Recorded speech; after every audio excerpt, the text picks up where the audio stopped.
Okay, so this lecture is all about applications. So far we've only been doing theory. We've been building the theory up from the ground up through general relativity.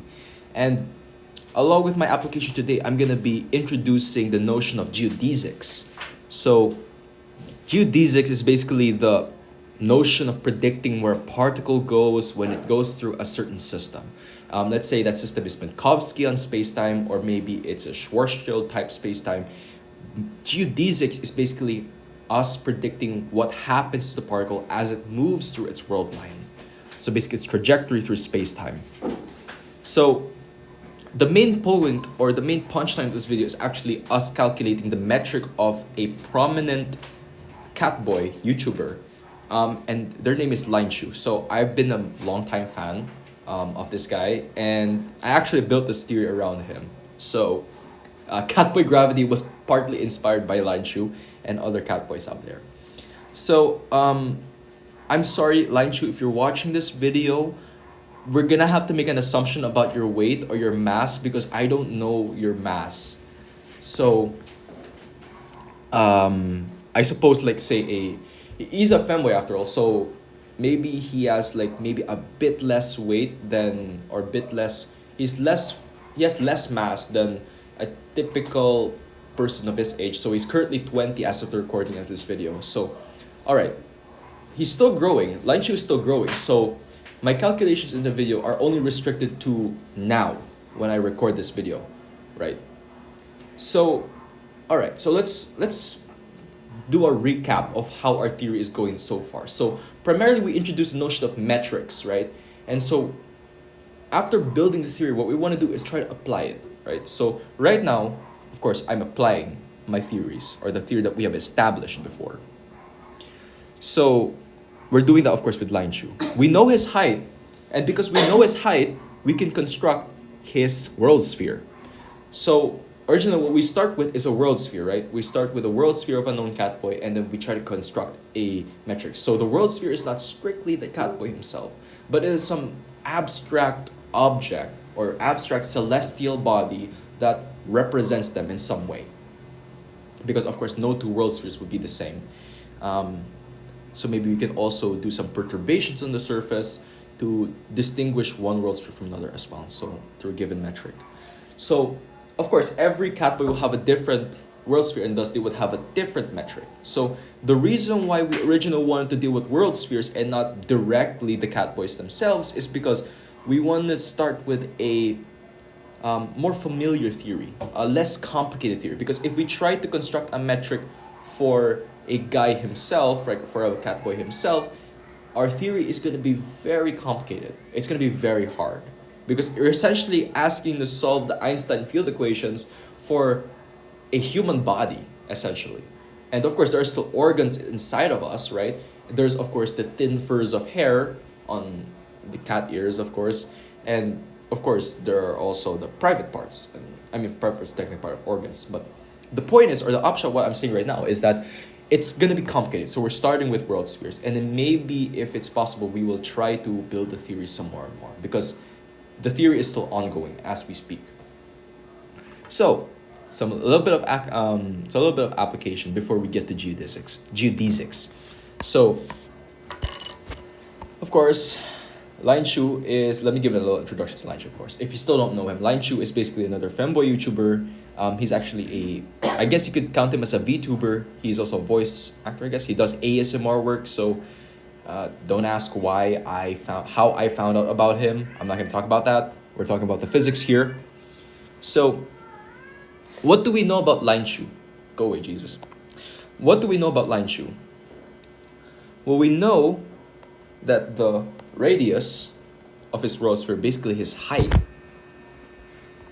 is basically 165 centimeters. Now I'm going to convert this to meters. Because the majority of stellar distances are given in meters. All right, so this is 1.65 meters. Okay, so because we're sort of we're working in the units of c equals 1, so c is 1 light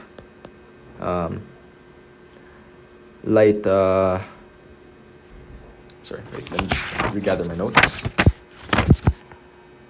1 light time unit divided by per time unit, basically. So C is in the units of length, basically. So this is basically just 1. So there are technically no units. So how do we convert this notion of length to no? Oh, actually it is length, so we don't need to convert it. So yeah. So I guess this is it. So I thought we would have to multiply by C or something like that. So yeah, there's that. Okay. So now I'm gonna show you guys why exactly we set C equals 1 in the last lecture. So because we're dealing with a world sphere here, we're just dealing with basically a Schwarzschild metric. So there's that. So we know the radius, basically their height, or the radius of the world sphere. Now, what we don't know is what the mass of Linechu is. So Linechu, if you're watching this, or if there's any fan of Linechu that knows about this, I would love you guys to sort of correct me on this, or give me his actual mass. So because I'm making an assumption right now, okay? So right now, what I'm thinking, I'm making an approximation of his mass. Let's say is like maybe 160 pounds, or maybe like, I'm used to using kilograms of notation. So let's say he's 58 kilograms. So that's mass. We need mass because we need to calculate the Schwarzschild radius of his world sphere. So let me just visualize what it is. So blue is a prominent color of Linechu, so I'm gonna use blue for the line for this here, and then also pink. Pink is also a prominent color, so I'm gonna pick that as the basically the meridian or the equatorial great circle of his world sphere, and then of course a black for the R. So this is my R, which is equal to H. So what we're essentially going to be doing is constructing a Schwarzschild metric for Linechu. So recall that in general form, or at least in diagonal form, the Schwarzschild metric G mu nu is given by diagonal of, let me get my references out because this is a bit, okay.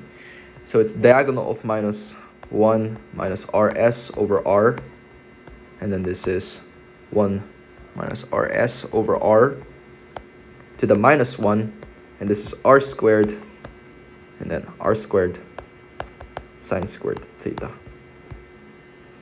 Or if you want to express it in terms of the line element, ds squared, that's basically just minus 1 minus RS over R dt squared plus 1 minus RS over R to the minus 1 dr squared plus R squared d phi squared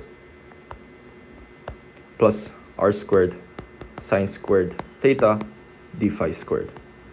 Oh, this is d theta squared, sorry. Yeah. And I can shorten this down to basically just minus 1 minus RS over R dt squared plus 1 minus RS over R to the minus 1 dr squared plus R squared d omega squared, where of course d omega squared or g omega squared, or just g omega, is the standard metric on the two sphere. So what really matters is my RS and my R and my time component over here. So originally it was this here times c squared dt squared, just like how in the original Minkowskian metric it's minus c squared dt squared. But again, I set c equals 1, so we end up with this. I'm sure you guys already know from the last lecture, but I am assuming some of you guys have come from Linechu or from his fan base or from some other place on the internet, and then you just found this video and then sort of saw it just now. So yeah, we have set c equals to 1 to standardize things and to sort of make things more cleaner, essentially. All right, so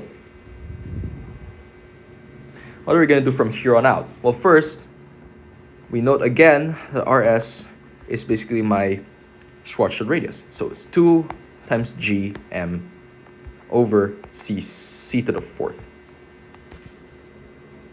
No, c squared, sorry. C to the fourth is in the original Einstein field equations. But again, we've set c equals to 1, so that's basically just 2gm.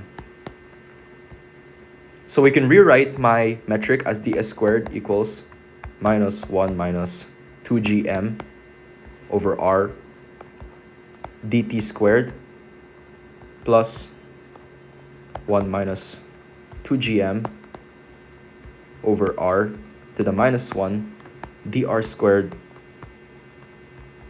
plus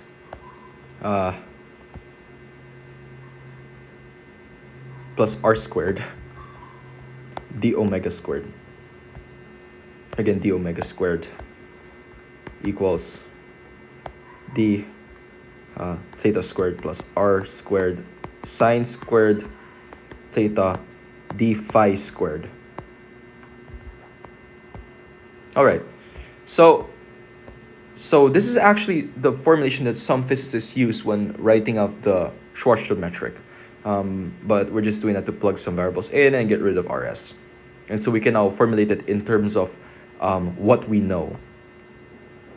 So the reason why I found out, or I needed information as radius, despite us actually not needing it, because this is in terms of only his mass, the reason why I need to know the radius is so that we know that he doesn't turn into a black hole as soon as we construct his world sphere. So I want to know if Linechu is dead right now or not. So define dead. When we say dead here in our theory, what we mean is that they turned into a black hole, essentially, because physics 101, if the radius of your spherical body, so a ball, if the radius of your ball is smaller, or it has a value that's less than its Schwarzschild radius, it's gonna turn into a black hole, right?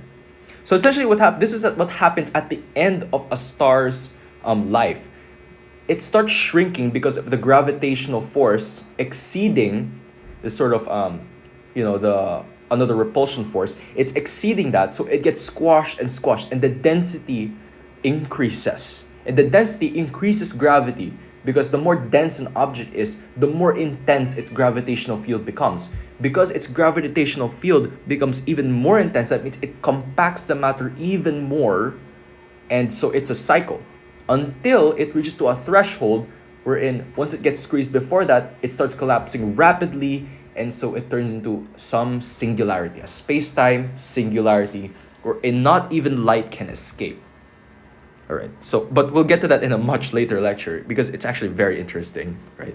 And another thing to note is that near black holes, there is this thing called redshift, wherein when light tries to travel away from it, or actually in any gravitational well, even in beside our world sphere, it changes color or changes frequency, essentially. But that's not what we're discussing right now. All right, so our mass is 58 kilograms. So this is minus 1 minus 2 g, where g, of course, is Newton's gravitational constant. It's not, let's not confuse capital G with small g. Small g is the local gravitational acceleration here on Earth. G, which is a different value, is Newton's gravitational constant. It's like 9 point something something, or 32 something something something. So that's not important right now. So this is 58 kilograms, so it's 58. So 2g, 58 over r. R stays the same. R is not capital R, just so you know. So this is actually just a radial component of our world sphere. So this is dt squared plus 1 minus 2g 58 over r to the minus 1 dr squared plus r squared d omega squared. And then simplifying things, we just need to multiply that 2 to the 58. So that's 116. So it's 1 minus 116g over r dt squared plus 1 minus 116g over r to the minus 1 dr squared plus r squared d omega squared. So another reason why I simplified or I introduced this substitution over here is because it's a bit tedious to keep writing d theta squared plus r squared sine squared theta d phi squared. So this over here is the line element of my metric, or the metric for Linechu. And if I write this in matrix form, this is G mu nu, essentially is this matrix. It's a big ass matrix, and it's the first component is minus 1 minus 116 G over R. And then this is 0, 0, 0, 0, 1 minus 116 G over R to the minus 1. So it's a fraction where this is in the denominator, all right? So I'm just using this notation so it's much cleaner to see. And this is 0, 0, R squared, 0, 0, 0, 0, sine squared, R squared sine squared, R squared sine squared theta. Yeah, that's it. So this is the metric of Linechu. So let's talk a little bit about geodesics and what exactly is the trajectory a particle traces through, let's say, this spacetime over here. So the spacetime around Linechu's world sphere. So let's first give or lay down what exactly is the geodesic equation. And geodesic equations involve these things called Christoffel symbols. So if you guys have learned a little bit of linear algebra, which is actually very important, you guys learn of these things called basis vectors. And basis vectors are essentially the vectors that determine what your entire space looks like.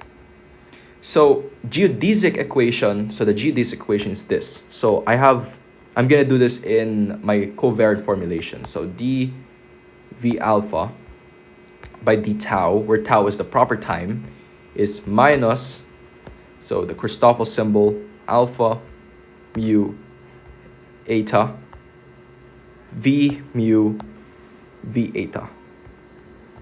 So this is my geodesic equation, and it helps me predict basically the trajectory of a particle through a space-time.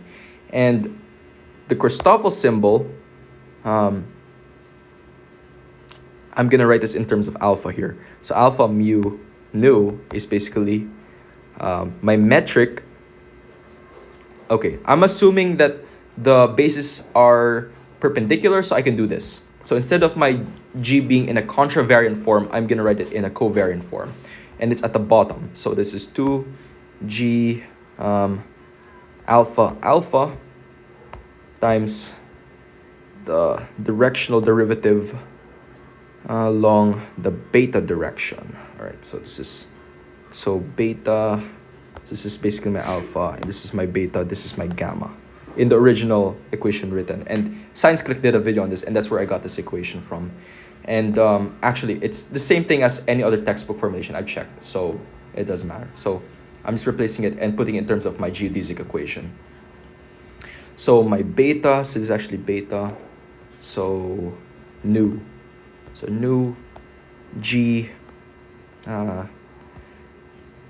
alpha, originally gamma, and then alpha mu plus d x alpha. So alpha is my mu, the mu G gamma, which is alpha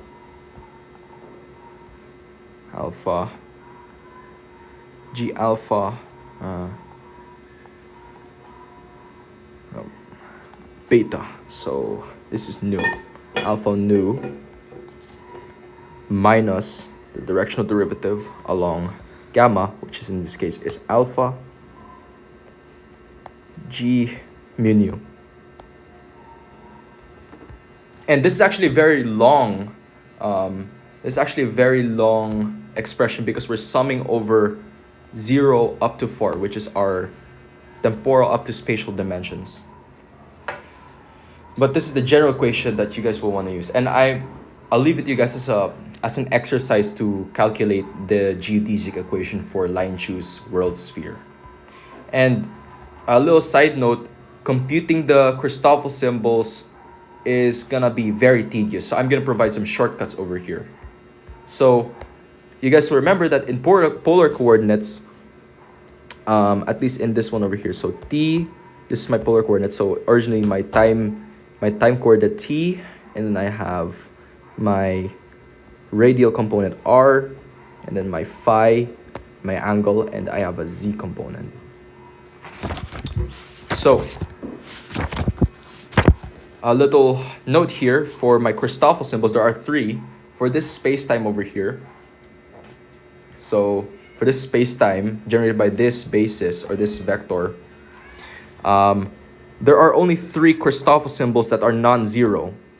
So that is gamma phi r phi, which is equal to gamma phi r, and that is 1 over r.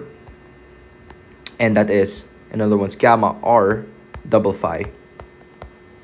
So for those coming from pure maths, don't confuse the phi with the null set. This is a different symbol. Okay, so minus r. It's not gamma, that's r. Okay. So those are the 3 Christoffel symbols that you guys may need to know about. And so, yeah, when you, just a little tip for computing the geodesics of a test particle going through Linechu, or going around Linechu's gravitational field, essentially. So, it's a geodesics. So, in the last lecture, actually, if you've been with me in the last lecture, we discussed about wormholes and Einstein-Rosen catboys. So, if I make a simple little substitution inside this, inside my Schwarzschild metric or my line element, I can essentially arrive at a form wherein if I try to travel through that space-time, right, I would have traveled to the other side of the universe, or of the galaxy, in as little proper time as possible. So again, proper time is essentially the time that you experience when you're traveling. So as compared to us on Earth, proper time would be akin to the clock on a spaceship, right? So when they're traveling closer to the speed of light, compared to us, time slows down for them, and their proper time is much different than our time. All right. So, all right. I don't know why my sister is sort of... So, excuse my sister, she's chanting or something. All right. They're singing. Yeah. They're singing Sophia the First. Yeah, okay. Cool. All right. I became a princess. All right. So, disregarding that disruption. All right. So, going back to the Einstein-Rosen catboy. So, if I make a small substitution in my line element, I essentially get a space-time that looks something like this. So, originally, my space-time would look like this. Albeit it's a 2-dimensional representation of it. So, I'm removing sort of 3 dimensions away. So, I want to get from this point up to this point. But that's going to take me a long time, of course. So what I want to do is use a catboy, or I want to misuse a catboy such that I get to point A to point B in as little proper time as possible. So what we want to do, as posited by Interstellar and other movies involving wormholes, is I fold space-time just like this. I'm not an artist, so excuse my poor drawing. And what I want to do is punch a hole through the 2 space-times. So I'm going to write this dotted because it's not seen in the original one here. And what I want to do is connect these guys with a tunnel.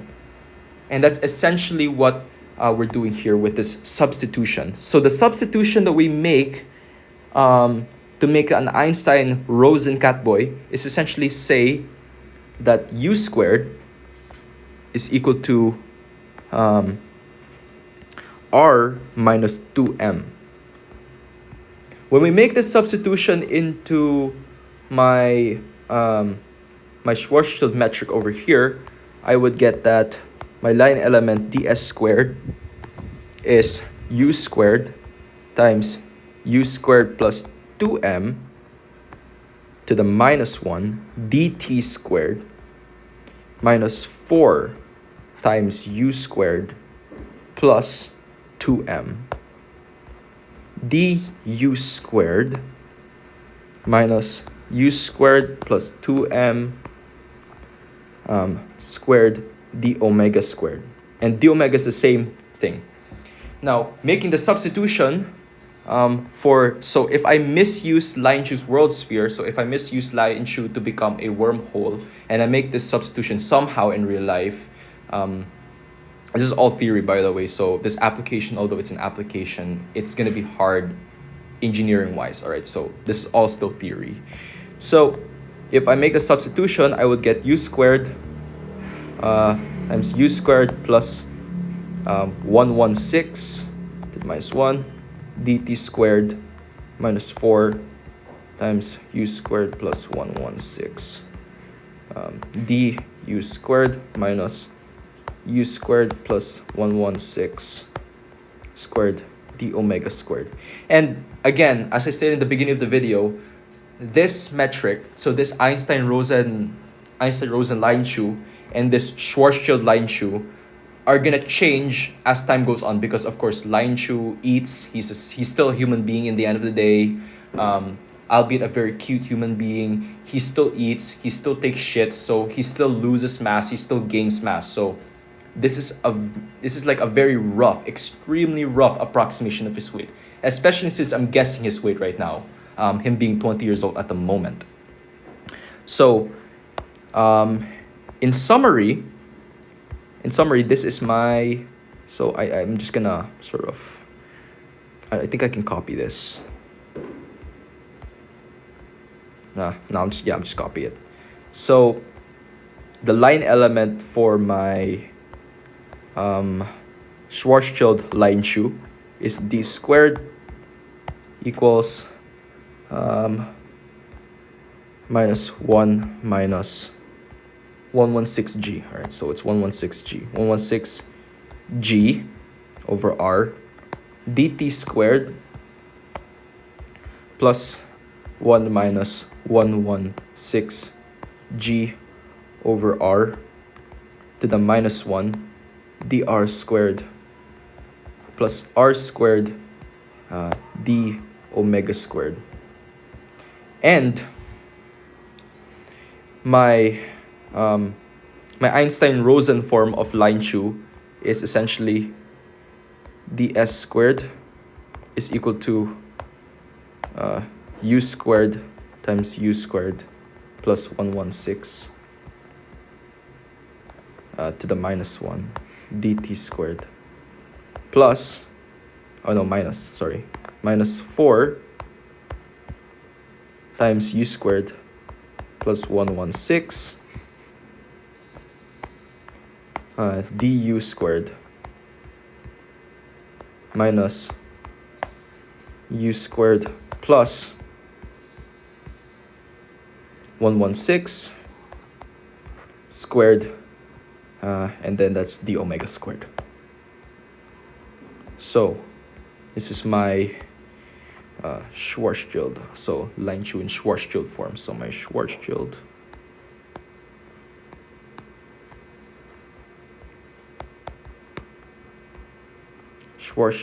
Linechu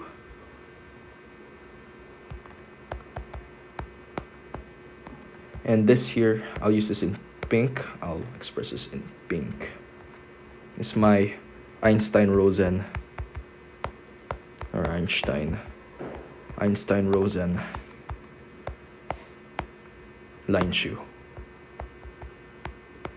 So to sum it all up, the Schwarzschild Linechu, or the Schwarzschild form of my Linechu spacetime is given by that line element, and my Einstein-Rosen Linechu is given by this element. And all you guys need to do to calculate the geodesics of a test particle traveling through these spacetimes is to employ the geodesic equation. Keeping in mind, of course, these relations or these identities. So the Schwarzschild Linechu is basically a spherical mass which has the same mass as Linechu. Very rough approximation because we don't know his actual weight. And yeah. So we know that his before I end things off, I never actually tried to see if he would turn into a black hole. So we know he's 1.65 meters, and then this is his Schwarzschild radius is 2 GM. So that's 116 G. So it's actually significantly larger. So it's significantly less. So we've seen now that R is much, much less than RS equals 2 GM. So that means in the end, Linechu is a black hole.